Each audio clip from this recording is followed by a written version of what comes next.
But hey, you guys asked some really good questions, and I think it's a lot of the questions you guys asked, someone else in the chat might have. So I think that's why we take the questions seriously and we answer them, especially on Money Monday. A priority as well. So today's topic, guys, is how to make money.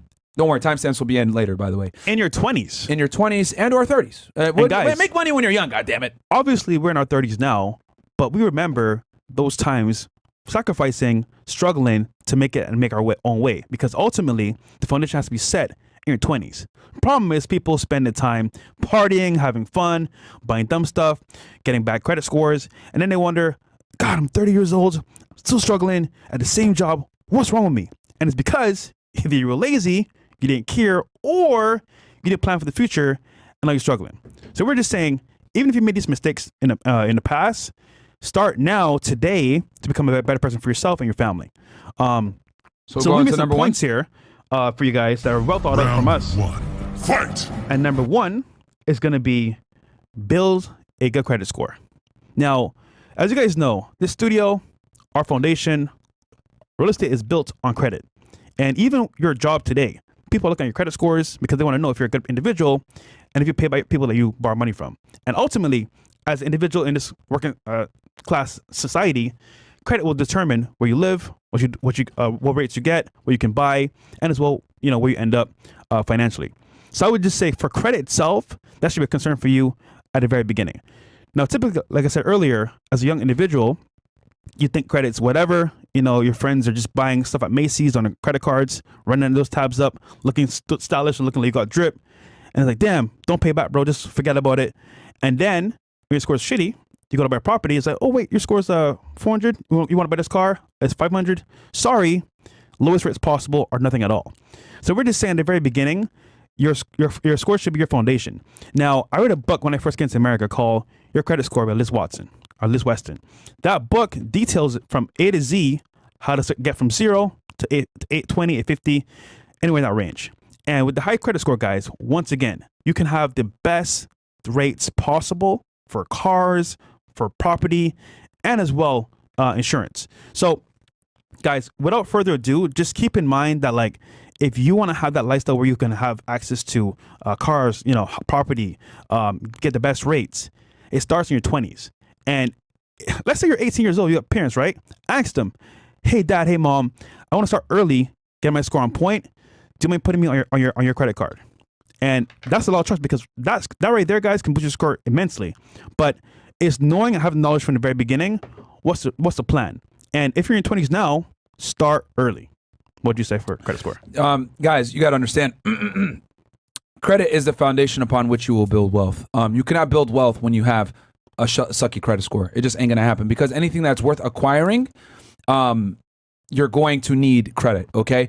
Unless you plan to be an idiot and buy everything cash or buy all your assets cash, which is the dumbest thing you do, by the way, you need to have good credit because you need to basically use other people's money to acquire assets so that you can take that money that you have, right, your actual cash, and use it to invest in other things, right? Or have your living expenses, etc. And guys, this goes for everything. Me personally, when I was 18 years old, I got my first credit card. It was a piece of crap credit card from Capital One that had the Van Gogh background on it, right? Zero benefits, Van Gogh painting, the Starry Night painting, right? Piece of crap credit card. Doesn't give me any benefits. Matter of fact, to this day, I still have it open, and I have to pay, I think, like $75 a year. Has an annual fee. Zero benefits, but $75. Why do I keep that credit card line open? History. I keep it for the history, yeah. Right? And that was the first credit card I got, right? But it also shows how long I've come because I went from a credit card that gives you zero benefits with maybe only a 200 limit to now that card I think is like 10K. It's still got to pay, and it has an annual fee because it sucks, but I keep it open. And which history is very important, guys. That's why you keep your oldest credit line open, even if you got to eat the bullet with paying an annual fee, right? Yeah. That's the cost of getting into this game. But that allowed me to create a foundation from which I would be able to build successful financial habits. To this day, guys, I'm 33 now. I don't use a debit card ever. I don't use cash ever. I use a credit card for absolutely everything. And the reason why is because you need to show, right, that you are a trustworthy person. Credit is nothing more than showing that you're a trustworthy individual with finances. That's what it does. And when you have a high credit score, aka trustworthiness score, all right, banks are more likely to give you favorable rates and give you loans to acquire real assets. Yeah. So in other words, a credit card is you kind of like practicing with training wheels of buying things. Can you pay back, these groceries that you spent on this credit card? Can you pay back this gas that you used on this credit card? Can you pay back this furniture that you got on your credit card? Right? And the more you pay things back and you show that you're a trustworthy buyer, the more people trust you, and then the bigger amounts of money that you can request, and then you can go ahead and use to get yourself real assets. Guys, it starts right fucking now. If you're watching this show as we speak, open up another tab on your fucking browser and start looking at getting credit cards, guys. Because if you don't have credit, you don't have credit cards, you're a fucking idiot. I'm gonna say that one more time for y'all. Real talk, man.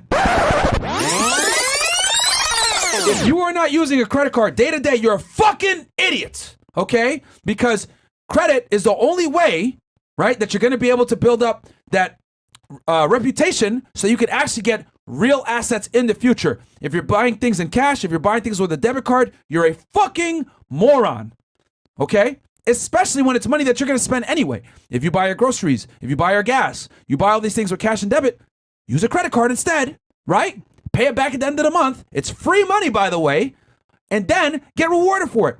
As your credit score increases, you're going to be able to apply for credit cards that give you a benefit. We've done episodes on this for y'all. We've done cashback credit cards. We've done travel credit cards. We've done business credit cards. Guys, the benefits are endless. Guys, if you do this right, and you spend all your money using credit cards, maybe on a cashback card, you get thousands of dollars for free a year on money that you were going to spend. Now, let's compound that. Let's say you got a business, and that business has expenses. Use a business credit card. You're going to get points for all that on expenses you would have used, and you can write it off.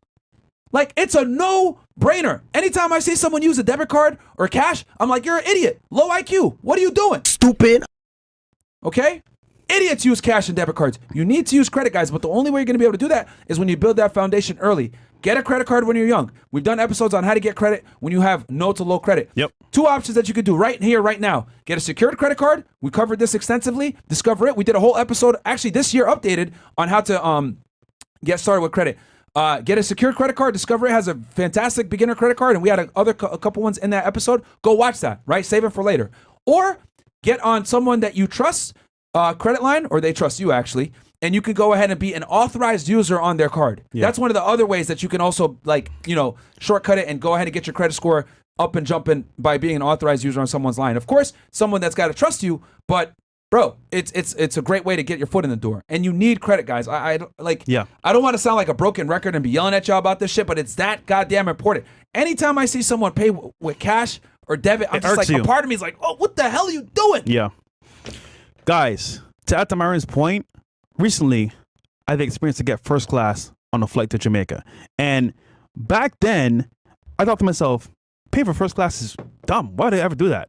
But I bought this watch with my credit card, got the points, and I added to my points overall for American Express, and that led to me getting first class for nothing. So first class to Jamaica and back using credit. Now, I don't know about you, but travel for free?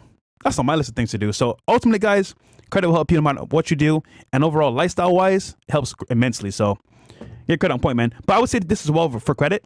If you're not sure where your score is, that's fine. There's a free service called creditkarma.com. They're not paying us to talk about it, but ultimately, guys, you want to know what your score is so you could either upgrade it or change it.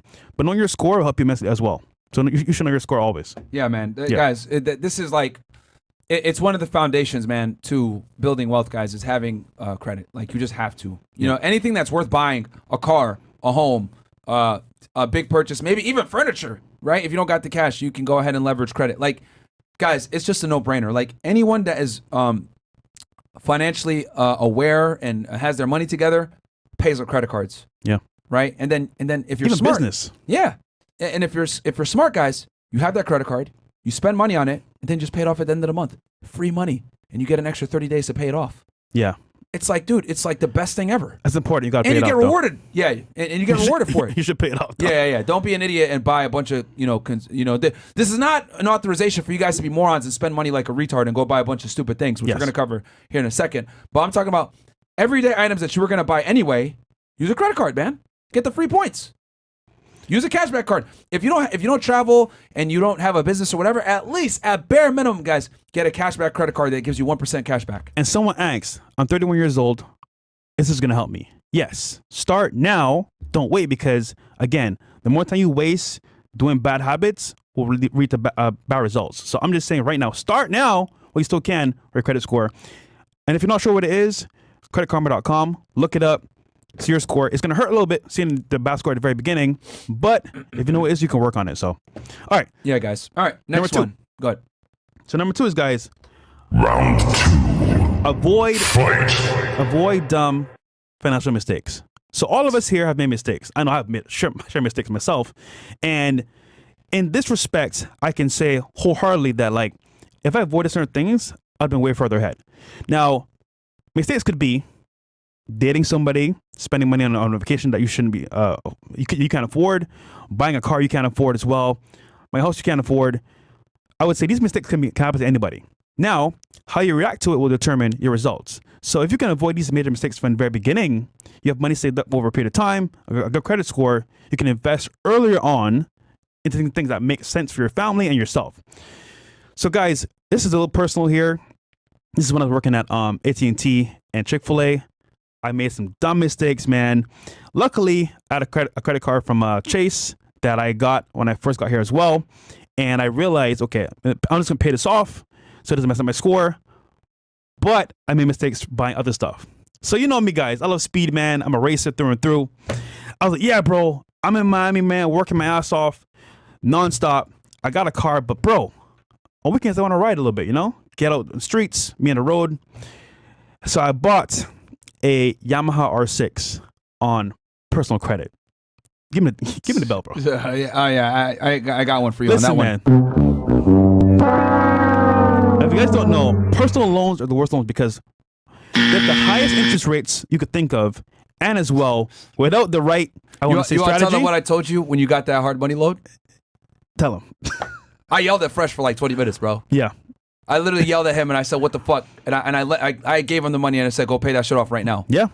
Because I was like, this fucking guy, Yeah. okay, aka, we're on YouTube.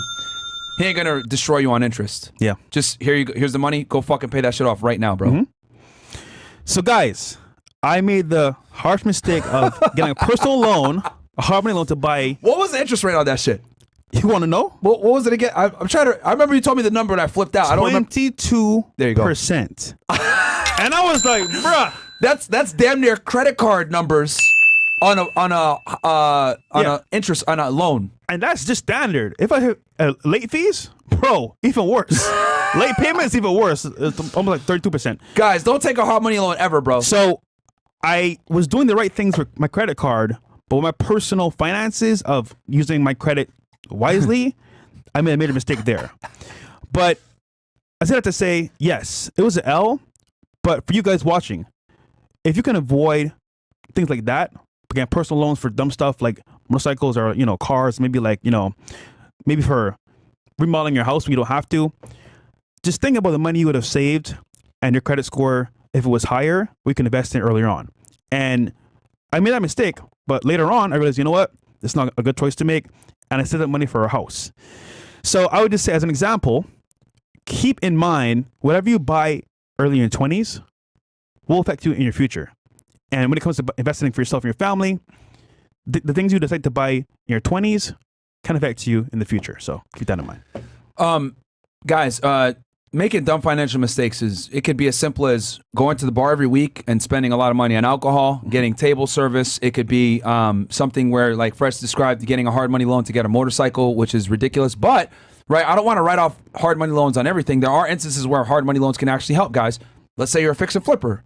Well, it's very difficult to get a loan on a bank on a piece of crap house that needs to be rehabbed. But with a hard money loan, someone basically gives you the money, has a high interest rate, but if you can fix it and flip it quickly enough, you won't have to deal with issues that arise from from that high interest loan.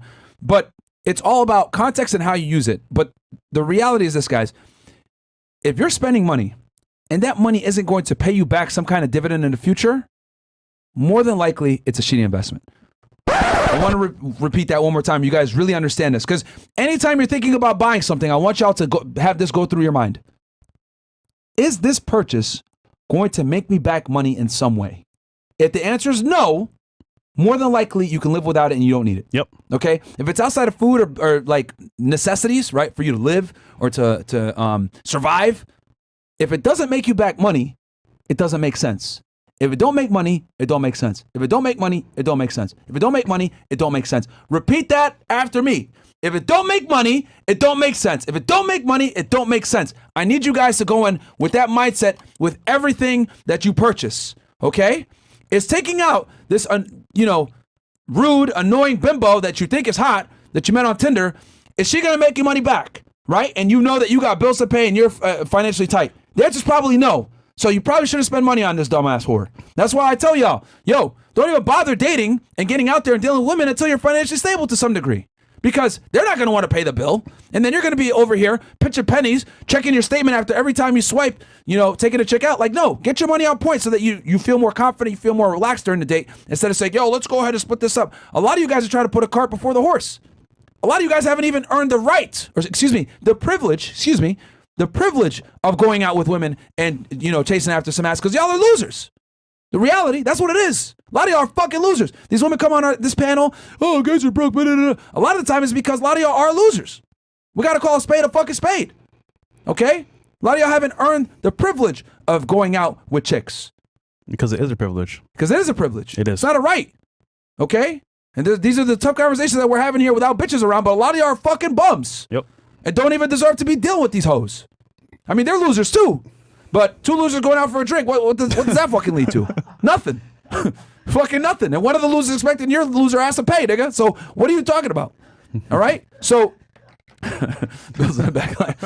But it's true. It's really true, man. So guys, ask yourself, especially in your 20s and your early 30s, when you're building up and trying to make money, is this gonna make you money back? If the answer is no,